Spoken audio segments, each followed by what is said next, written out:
कहते हैं दुनिया में मन सबसे ज्यादा शक्तिशाली चीज होती है। अगर किसी चीज को तुम पूरे मन से चाहो तो तुम उसे हासिल कर सकते हो। ये मैं नहीं कहता, ये सभी महापुरुषों का कहना है। लेकिन अगर यह बात सत्य है, सच है, तो जो हम अपने मन से चाहते हैं वह हमें हासिल क्यों नहीं होता है? भाई, कोई भी इंसान अपने मन में दुख तो नहीं चाहेगा, लेकिन वो रहता तो दुखी है। हर इंसान अपने मन से तो सफल होना चाहता है, खूब धन कमाना चाहता है, लेकिन फिर भी वह सफल नहीं होता। भला ऐसा दुनिया में कौन इंसान होगा जो अपने मन से यह चाहेगा कि मैं असफल रहूं? क्या मैं पैसा ना कमाऊं सोचने की बात है, तो इसमें दो चीज निकालकर सामने आती हैं। या तो वे महापुरुष गलत थे जिन्होंने यह बात कही कि मन से चाही हुई चीज हासिल हो जाती है, या फिर हम गलत हैं। दोस्तों, आज की जो कहानी मैं आपको सुनाने वाला हूं, उसमें आपको एक ऐसा मंत्र मिलेगा जिससे आप यह समझ पाएंगे कि अपने मन से कोई भी चीज कैसे करवाई जाती है, मन में किसी भी बात का बीज कैसे बोया जाता है। इस कहानी के द्वारा आपको अच्छी तरह से समझ में आ जाएगा, और इससे आप ये भी समझ पाएंगे कि आकर्षण का नियम यानी लॉ ऑफ अट्रैक्शन कैसे काम करता है। दोस्तों, कहानी छोटी सी है लेकिन बहुत ही गहरी है। इससे पहले कि आप इस कहानी में खो जाए, हमारे चैनल को सब्सक्राइब जरूर कर लें। एक बार की बात है, एक आदमी के जीवन में सिर्फ दुख ही दुख थे। वह जो भी काम करता उसका वह काम पूरा नहीं होता। घर में आता तो घर में हमेशा क्लेश बना रहता। वह किसी से भी मदद मांगता तो कोई भी उसकी मदद नहीं करता। ऐसा लगता था कि चारों ओर से दुखों का पहाड़ उसी पर टूट पड़ा है। उसे समझ नहीं आ रहा था कि मैं इन दुखों से पार कैसे पाऊं। वो दिन रात यही सोचता रहता कि अपने दुखों से छुटकारा कैसे पाना है। इसी कारण से वह रात में सो भी नहीं पाता था। उसकी आंखों के नीचे बड़े बड़े काले घेरा बन गए थे, जो इस बात का सबूत थे कि वह आदमी कितना दुखी है और कितना चिंतित है। कभी कभी तो उसके मन में आत्महत्या करने के ख्याल भी आते थे, लेकिन अपने परिवार की चिंता करके वह यह कदम नहीं उठा पाता था। वो इतना दुखी हो गया था कि उसने निर्णय लिया कि वो इन दुखों से छुटकारा प्रकार रहेगा। इसके लिए चाहे उसे कितनी भी मेहनत करनी पड़े, कुछ भी करना पड़े, चाहे अंगारों पर ही क्यों ना चलना पड़े, लेकिन वह इन दुखों से छुटकारा पाकर रहेगा। एक दिन उसने अपने मित्र से पूछा कि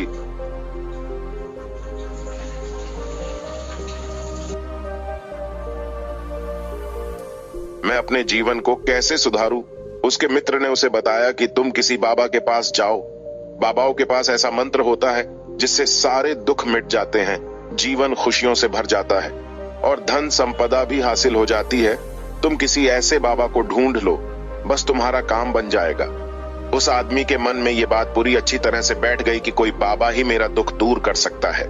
इसलिए उसे किसी भी बाबा के बारे में पता चला तो वह उस बाबा के पास पहुंच जाता, उस बाबा को अपनी परेशानी बताता और उससे उसका समाधान पूछता और कहता, बाबा, मैं कुछ भी करने के लिए तैयार हूं, लेकिन मेरी इन समस्याओं से मुझे छुटकारा दिला दीजिए।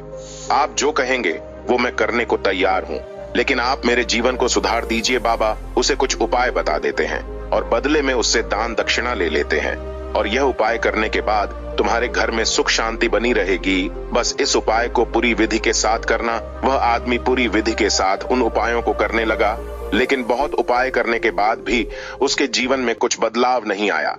इसके विपरीत उसका जीवन और ज्यादा दुखी हो गया। जो बाबा ने उसे उपाय बताए थे, वह बदले में उससे दान दक्षिणा लेता था, जिससे उसका धन भी धीरे धीरे समाप्त हो रहा था। इससे उसके जीवन में दुख और ज्यादा बढ़ गया। तब उसे लगा कि बाबाओं के पास जाने से तो मेरे जीवन में दुख कम होने की बजाय बढ़ते ही जा रहा है, तो मुझे क्या करना चाहिए? बाबाओं के पास जाऊं या ना जाऊं? फिर एक दिन उसे एक आदमी ने बताया कि तुम अपने घर में किसी पंडित को बुलाकर हवन करवाओ। हवन होगा तो तुम्हारा घर शुद्ध हो जाएगा। घर में कोई भी नकारात्मक ऊर्जा होगी तो वह घर से बाहर चली जाएगी। किसी अच्छे पंडित को बुलाकर पूरे विधि विधान से मंत्र उच्चारण करवाओ, हवन करवाओ, जिससे घर में सुख शांति आए। उस आदमी के मन में यह बात अच्छे से बैठ गई और उसने एक पंडित को अपने घर बुलाकर हवन करवा लिया। हवन अच्छी तरह से संपन्न हुआ। बदले में पंडित ने भी अच्छी दान दक्षिणा ली और उसके बाद वह वहां से विदा हो गया। लेकिन कुछ दिनों के बाद उस आदमी ने महसूस किया कि उसके जीवन में अब भी कोई बदलाव नहीं आया है।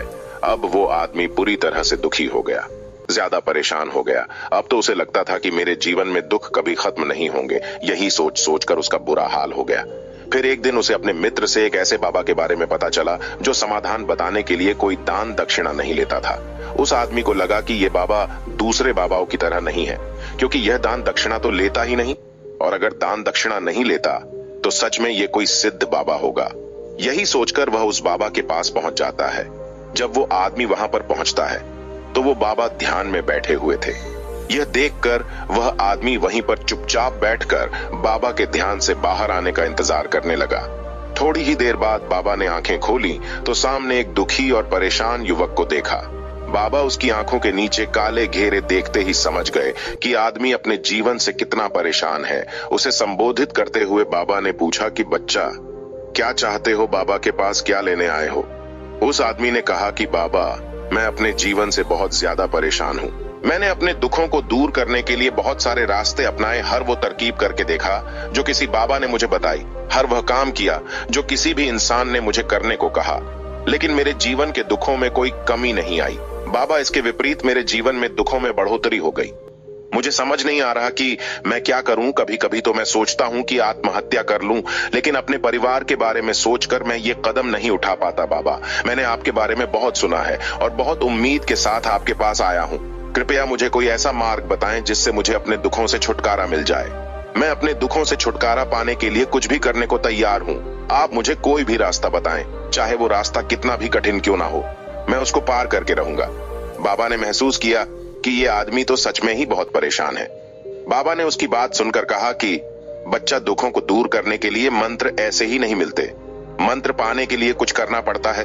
तुम कुछ कर सकते हो। यह सुनकर पहले तो उस आदमी ने सोचा कि ये बाबा मुझसे दान दक्षिणा ही मांगेंगे, लेकिन और कोई रास्ता ना पाकर उस आदमी ने कहा, बाबा, आपको जितनी भी दान दक्षिणा चाहिए मैं देने के लिए तैयार हूं, लेकिन आपका मंत्र सच्चा होना चाहिए, वो पूरा होना चाहिए, उसका फल मुझे मिलन चाहिए। उसके बाद आप जो भी दान दक्षिणा लेना चाहेंगे मैं वो दे दूंगा। बाबा ने कहा कि दान दक्षिणा तो बहुत छोटी सी चीज है, मुझे दान दक्षिणा नहीं चाहिए। इस पर वो आदमी सोच विचार करके बोला, बाबा, मैं अंगारों पर भी चलने को तैयार हूं, बस आप मुझे आज्ञा दीजिए।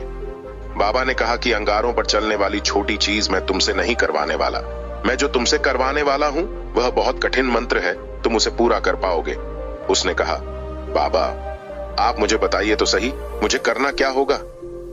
मैं कुछ भी करने को तैयार हूं। इस पर बाबा ने उससे कहा कि यहां से जब तुम अपने घर जाओ तो रास्ते में अपने मन में यह दोहराते हुए जाना, मैं सुखी हूं, मैं सुखी हूं, मैं सुखी हूं। बार बार अपने मन में यही दोहराना और याद रहे, जुबान पर यह नहीं आना चाहिए, यह सिर्फ मन में दोहराना है। यह सुनकर वो आदमी बोला, बाबा, बस इतनी सी बात है तो मैं चुटकी बजाकर कर लूंगा, लेकिन इससे होगा क्या? बाबा बोले कि इस मंत्र को करके देखो, वैसे भी तुमने इतने बाबाओं के मंत्र किए हैं, तो इस मंत्र को भी करके देख लो। उस आदमी ने सोचा कि बाबा कुछ दान दक्षिणा तो ले नहीं रहे और छोटा सा मंत्र है, इसे तो मैं कर ही लूंगा। वह बोला, ठीक है बाबा, मैं यह मंत्र जरूर करूंगा। यह कहकर वह वहां से चलने लगा, लेकिन जैसे ही वह चलने लगा, पीछे से बाबा ने बोला कि बच्चा, एक बात याद रखना, जब तुम ये मंत्र अपने मन में दोहराओ तो तुम्हारे मन में बंदर का विचार नहीं आना चाहिए, बंदर का ख्याल भी नहीं आना चाहिए, तभी यह मंत्र सिद्ध होगा। जब आदमी बोला, मुझे तो आज तक बंदर का कोई विचार नहीं आया, तो अब क्यों आएगा? आप चिंता मत करिए बाबा, मैं बस मन में यही दोहराऊंगा कि मैं सुखी हूं, मैं सुखी हूं, इसके अलावा बंदर का कोई विचार मेरे मन में नहीं आएगा। यह कहकर वो आदमी वहां से चल दिया, अपने मन में मैं सुखी हूं, मैं सुखी हूं, यह दोहराता हुआ थोड़ी ही दूर चला था कि उसके मन में अचानक बंदर का ख्याल आ गया। बंदर का ख्याल एक बार आया और चला भी गया, लेकिन उस आदमी ने सोचा कि आज तक तो मुझे बंदर का कोई विचार नहीं आया, तो यह आज बंदर का विचार क्यों आया? और ऐसे करके उसने उस बंदर के विचार को पकड़ लिया। वह यह भूल गया कि मुझे क्या मंत्र दोहराना है और वो बंदर के बारे में ही सोने लगता है। जब थोड़ी देर बाद उसे होश आया तो वह फिर से अपना वही मंत्र दोहराने लगा जो बाबा ने उसे बताया था, मैं सुखी हूं, मैं सुखी हूं। लेकिन अचानक से उसे एक बंदर दिखाई दिया और यह देखकर उसके मन में फिर से बंदर का विचार आ गया है और वह अपने अंदर से इस विचार को बाहर फेंकना चाहता था। वह चाहता था कि मेरे अंदर किसी भी तरह का बंदर का कोई विचार ना आए, लेकिन उसे तो सामने बंदर ही दिखाई दे गया। ऐसे ही जद्दोजहद करते करते वह घर पहुंचा और घर पहुंचने के बाद अपनी पत्नी से कहा कि ए बंदरिया, मुझे खाने में बंदर परोस दो। और जब उसे एहसास हुआ कि उसने क्या बोल दिया तो वो अपने बाल नोचने लगा, दीवार में सर मारने लगा कि आज तक मुझे बंदर का कोई विचार नहीं आया और आज मुझे ये क्या हो गया है, मुझे हर जगह बंदर ही बंदर नजर आ रहे हैं, ये कैसी माया है। यही सोच सोचकर वह आदमी रात भर सो नहीं पाया, रात भर करवटें बदलते रहा और सुबह उठकर सीधे उस बाबा के पास पहुंच गया। और उसने उस बाबा के चरणों में गिरकर कहा कि बाबा, पता नहीं क्या चमत्कार हो रहा है, आज तक मुझे बंदर का कोई विचार नहीं आया, लेकिन कल से जब से आपने मुझे कहा कि बंदर का विचार नहीं आना चाहिए, तब से मुझे हर जगह बंदर ही बंदर नजर आ रहे हैं। आदमी ने कहा, बाबा, मुझे तो आपके पीछे पेड़ पर बैठा बंदर भी केले खाता हुए दिखाई दे रहा है। बाबा, ये हो क्या रहा है? ये सुनकर बाबा हंसने लगे। बच्चा, मन का जाल एक ऐसा जाल है जिसे समझ पाना इतना आसान नहीं है। ये बंदर तो तुम्हारे रास्ते में पहले भी आते थे। जब तुम मेरे पास आए थे तब भी ये बंदर इन्हीं पेड़ों पर घूम रहे थे, लेकिन तब तुम्हारे ध्यान में यह बंदर नहीं था। तब तुम्हारे ध्यान में सिर्फ तुम्हारे दुख थे। इसके बाद बाबा ने उसे बताया कि बच्चा, हम जिस भी चीज से दूर भगाना चाहते हैं, वही चीज हमारे मन में बहुत गहराई से प्रविष्टि हो जाती है, वह हमारे अंतर्मन में समा जाती है। असल में हम जिस चीज से भी छुटकारा पाना चाहते हैं, उससे छुटकारा इसलिए पाना चाहते हैं कि वह हमारे साथ बहुत गहराई से जुड़ गई है, और हम जितना ही उससे छुटकारा पाना चाहते हैं, वह उतनी ही गहरी हमारे मन में बैठते चली जाती है, और आखिरकार वह हमारे अंतर्मन में छा जाती है। ऊपर से तो हम चाहते हैं सुखी होना कि मैं सुखी हूं, मैं सुखी हूं, हमारे होंठ भी यही बोलते रहते हैं, लेकिन हमारे मन में दुख होते हैं। हमारे विचारों में, हमारे मन में हमें दुख ही दुख दिखाई देते हैं। इसलिए अपनी जुबान से बार बार ये बोलने से कि मैं सुखी हूं, मैं सुखी हूं, हम सुखी नहीं होंगे जब तक ये मंत्र हमारे अंतर्मन में प्रवेश नहीं होगा। इस पर उस आदमी ने पूछा कि बाबा, लेकिन यह मंत्र हमारे मन में कैसे प्रविष्टि होगा? यह सुनकर बाबा ने कहा कि बच्चा, अपने दुखों से लड़ना बंद कर दो। जब तक तुम अपने दुखों को दूर करने की सोचते रहोगे, तब तक वह दुख तुमसे चिपके रहेंगे। तब तक वो दुख तुम्हारे अंतर्मन पर अपना राज जमाए बैठे रहेंगे, और जिस दिन तुम उन दुखों के बारे में सोचना बंद कर दोगे, उस दिन से तुम्हारी जिंदगी से दुख गायब हो जाएगा। क्योंकि किसी भी चीज से छुटकारा पाने के लिए हमें उसे चीज के बारे में सोचना पड़ता है, और हम जितना ही उसे चीज के बारे में सोचते हैं, उतनी ही गहरी वह हमारे मन में प्रविष्टि होती चली जाती है। हम अधिकतर समय अपने दुखों के बारे में ही सोचते रहते हैं। हम यही सोचते हैं कि हमारे जीवन में दुख है और हमें इससे छुटकारा पाना है। इसी तरह बार बार सोचने से वह दुख हमारे अंतर्मन में प्रविष्टि हो जाते हैं और हमें एहसास भी नहीं होता। इसलिए अगर तुम दुखों से छुटकारा पाना चाहते हो, तो दुखों से छुटकारा पाने के बारे में सोचना छोड़ दो। तुम्हें तुम्हारे दुखों से छुटकारा मिल जाएगा। आपने देखा होगा, अक्सर आदमी धूम्रपान छोड़ना चाहता है, शराब छोड़ना चाहता है। सुबह अपने आप से वादा करता है कि मैं कोई भी गलत काम नहीं करूंगा, लेकिन शाम को जब वह लौटता है तो नशे में चूर होकर लौटता है। ऐसा क्यों होता है? यह जो हम सोच रहे हैं उसे पूरा कर ही नहीं पा रहे। असल में हम उस चीज को बहुत ज्यादा महत्व दे रहे हैं, उस चीज को बहुत ज्यादा अहमियत दे रहे हैं। जब भी हम उस चीज को छोड़ने के बारे में सोचते हैं, तो हम उसकी इंपॉर्टेंस और ज्यादा बढ़ा देते हैं। हमारा मन उस चीज के बारे में जितना ज्यादा सोचेगा, हमारा मन उतना ही उस चीज के पीछे ज्यादा भागेगा। हमें उस चीज से लड़ना नहीं है, बल्कि बिना सोच गुजर जाना है। और अगर इस मंत्र में हम समझ लेते हैं, तो हम अपने जीवन में जो भी पाना चाहते हैं, उसे अपने अंतर्मन में डाल सकते हैं। और एक बार वह लक्ष्य हमारे अंतर्मन में बैठ जाता है, तो फिर सफलता पाने में कोई समस्या नहीं आएगी, कोई दिक्कत नहीं आएगी। तो दोस्तों, उम्मीद करता हूं आपको इस कहानी से एक अच्छी सीख मिली होगी। यह कहानी आपको कैसी लगी, हमें कमेंट बॉक्स में कमेंट करके जरूर बताएं, और इस वीडियो को लाइक भी जरूर करें, और साथ ही इस वीडियो को अपने दोस्तों के साथ जरूर शेयर करें, ताकि उन्हें भी इस कहानी से कुछ सीखने को मिल सके।